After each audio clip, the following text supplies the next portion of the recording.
আসসালামু আলাইকুম। আশা করছি আপনারা সবাই অনেক অনেক ভালো আছেন, সুস্থ আছেন। আজ আমাদের কাছে রয়েছে তিনটি স্মার্টফোন। এই তিনটি স্মার্টফোনই আপনি পেয়ে যাবেন 15 থেকে 16,000 টাকার মধ্যে। আমাদের কাছে রয়েছে Vivo Y16, রয়েছে Oppo A17 এবং রয়েছে Realme C33। প্রাইসের কথা বলতে গেলে Vivo Y16 স্মার্টফোনটির বর্তমান প্রাইস 15,999 টাকা। স্মার্টফোনটি আমাদেরকে অফার করছে 4GB RAM 64GB ROM এবং অপর দিকে আরও একটি স্মার্টফোন রয়েছে Oppo A17। এই স্মার্টফোনটির বর্তমান প্রাইস 15,990 টাকা এবং এটা অফার করছে 4GB RAM 64GB ROM এবং আরও একটি স্মার্টফোন রয়েছে Realme C33। এই স্মার্টফোনটির বর্তমান প্রাইস হচ্ছে 14,999 টাকা, তবে এই স্মার্টফোনটি অফার করছে 4GB RAM 64GB ROM। So viewers, এই তিনটি স্মার্টফোনের মধ্যেই আপনারা সেম র্যাম এবং রম পেয়ে যাচ্ছেন। আজকের ভিডিওতে জানাবো এই মুহূর্তে এই প্রাইস পয়েন্টে এই তিনটি স্মার্টফোনের মধ্যে পারফরমেন্স এবং ক্যামেরার দিক থেকে কোন স্মার্টফোনটি এগিয়ে আছে। সো ভিউয়ার্স, কথা আর বাড়াবো না, আপনারা দেখছেন আপনাদের প্রিয় channel JK tech BD YouTube channel.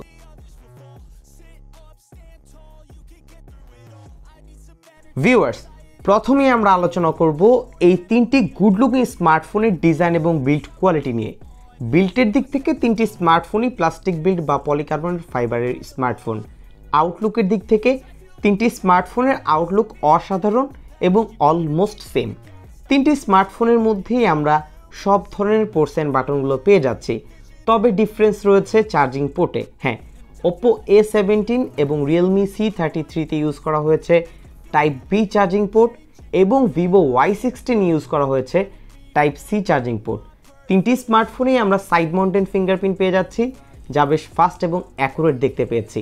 তবে শুধুমাত্র চার্জিং পোর্টের এই বেনিফিটের দিক থেকে এগিয়ে রয়েছে এই Vivo Y16। তবে অবশ্যই আপনি কমেন্ট করে জানাবেন এই তিনটি স্মার্টফোনের মধ্যে গুড লুকিংয়ের দিক থেকে কোন স্মার্টফোনটির ডিজাইন বা বিল্ড কোয়ালিটি অথবা আউটলুক আপনার কাছে সেরা মনে হচ্ছে। ভিউয়ার্স, এই তিনটি স্মার্টফোনের পারফরমেন্স এবং ক্যামেরা নিয়ে বিস্তারিত আলোচনা করার আগে চলুন দেখে নেওয়া যাক এই তিনটি স্মার্টফোন আমাদেরকে কি কি স্পেসিফিকেশন অফার করছে। সো প্রথমে আমরা কথা বলবো Vivo Y16 নিয়ে। এই স্মার্টফোনটিতে ইউজ করা হয়েছে 6.51 ইঞ্চির IPS HD+ রেজুলেশনের ডিসপ্লে। র্যাম হিসেবে পাচ্ছি 4GB র্যাম 64GB ROM। স্মার্টফোনটিতে প্রসেসরে ইউজ করা হয়েছে Helio P35 প্রসেসর। এর মেন ক্লক স্পিড হচ্ছে 2.3 GHz। এছাড়াও স্মার্টফোনটিতে ইউজ করা হয়েছে Android 12 ভার্সন এবং এটার রিয়ার প্যানেলে ডুয়াল রিয়ার ক্যামেরা রয়েছে। মেন ক্যামেরা 13 মেগাপিক্সেল, 2 মেগাপিক্সেল একটি macro sensor camera. Front selfie camera পাচ্ছেন 5 মেগাপিক্সেল। ব্যাটারিতে পাচ্ছি 5000 mAh এর ব্যাটারি এবং বক্সে দেওয়া হয়েছে একটি 10 ওয়াটের চার্জার। এখন আমরা কথা বলবো Oppo A17 এই স্মার্টফোনটি নিয়ে। স্মার্টফোনে ইউজ করা হয়েছে 6.52 ইঞ্চির IPS HD+ রেজুলেশনের ডিসপ্লে। স্মার্টফোনটিতে আমরা পাচ্ছি 4GB র্যাম 64GB ROM। এই স্মার্টফোনটির প্রসেসরে ইউজ করা হয়েছে Helio G35 এর প্রসেসর, যার মেইন ক্লক স্পিড 2.3 GHz। স্মার্টফোনটিতে আমরা Android 12 ভার্সন পাচ্ছি। এই স্মার্টফোনটির রিয়ার প্যানেলে ডুয়াল রিয়ার ক্যামেরা দেওয়া হয়েছে। মেইন ক্যামেরাটি 50 মেগাপিক্সেল এবং 2 মেগাপিক্সেল একটি সেন্সর রয়েছে। ফ্রন্ট সেলফি ক্যামেরা পেয়ে যাবেন 5 মেগাপিক্সেল। এই স্মার্টফোনটির ব্যাটারিতে ইউজ করা হয়েছে 5000 mAh এর ব্যাটারি এবং এই স্মার্টফোনটির বক্সেও আমরা পাচ্ছি 10 ওয়াটের চার্জার। এখন আমরা কথা বলবো 15,000 টাকা প্রাইস পয়েন্টে Realme C33 এই স্মার্টফোনটি নিয়ে। এই স্মার্টফোনটিতে ইউজ করা হয়েছে 6.51 ইঞ্চির IPS HD+ রেজুলেশনের ডিসপ্লে। স্মার্টফোনটিতে র্যাম হিসেবে পাচ্ছি 4GB র্যাম 64GB ROM। স্মার্টফোনটিতে প্রসেসরে ইউজ করা হয়েছে Unisoc Tiger T6 112 প্রসেসর, যার মেইন ক্লক স্পিড 1.8 GHz। স্মার্টফোনটিতে আমরা অ্যান্ড্রয়েড ভার্সন পাচ্ছি Android 12। এই স্মার্টফোনটির রিয়ার প্যানেলে ডুয়াল রিয়ার ক্যামেরা দেওয়া হয়েছে। মেইন ক্যামেরাটি 50 মেগাপিক্সেল ক্যামেরা এবং আরও 2 মেগাপিক্সেল একটি সেন্সর পাচ্ছেন। ফ্রন্ট সেলফি ক্যামেরা পাচ্ছেন 5 মেগাপিক্সেল। এই স্মার্টফোনটির ব্যাটারিতে ইউজ করা হয়েছে 5000 mAh এর ব্যাটারি এবং এই স্মার্টফোনটির বক্সে একটি 10 ওয়াটের চার্জার পেয়ে যাচ্ছেন। পারফরমেন্স সেকশন, চলুন ভিউয়ার্স দেখে নেওয়া যাক এই তিনটি স্মার্টফোনের অ্যাপ ওপেনিং এবং ক্লোজিং টেস্ট। আমরা চেক করব তিনটি স্মার্টফোনের ইন্টারনেট স্পিড এবং ডাউনলোড করে দেখব এই তিনটি স্মার্টফোনের ডাউনলোড এবং আপলোডেড স্পিডের দিক থেকে কোন স্মার্টফোনটি সবথেকে এগিয়ে থাকছে। এবং হ্যাঁ, যারা ভিডিওটি দেখছেন এখন পর্যন্ত ভিডিওতে লাইক করেননি, অবশ্যই প্রথমেই ভিডিওতে লাইক দিন, কমেন্ট করুন নেক্সট কী নিয়ে আপনি ভিডিও চাচ্ছেন। সাবস্ক্রাইব না করে থাকলে অবশ্যই সাবস্ক্রাইব করে এই পরিবারের একজন সদস্য হতে ভুলবেন না। এবং হ্যাঁ, আপনার ফোনের যে কোনো সমস্যা চাইলে আপনি আমাদের কাছে শেয়ার করতে পারেন, আমি আমার দিক থেকে চেষ্টা করব সেই সমস্যার সমাধান নিয়ে আসার।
ভিউয়ার্স, এখন আমরা দেখব এই তিনটি স্মার্টফোনের ক্যামেরার রেজাল্ট। হ্যাঁ, আপনাদের উদ্দেশ্যে বেশ কিছু ছবি শেয়ার করছি, অবশ্যই আপনারা দেখবেন এবং কমেন্ট করে আমাকে জানাবেন আপনাদের কাছে কোন স্মার্টফোনটির ক্যামেরার রেজাল্ট বেশি ভালো লাগছে। এবং এই ফাঁকে যারা এখন পর্যন্ত ভিডিওতে লাইক করেননি অবশ্যই ভিডিওতে লাইক করে দিন, কমেন্ট করুন, সাবস্ক্রাইব না করে থাকলে অবশ্যই চ্যানেলটি সাবস্ক্রাইব করুন।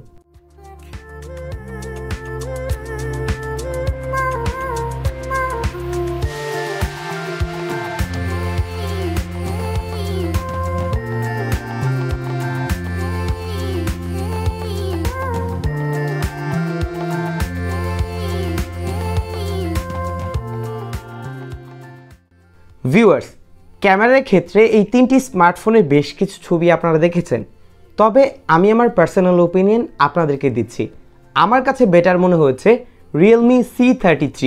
বিশেষ করে এটার যে 50 মেগাপিক্সেল ক্যামেরা, সেটার রেজাল্ট কিন্তু এই দুটি স্মার্টফোনের তুলনায় বেশ বেটার ছিল।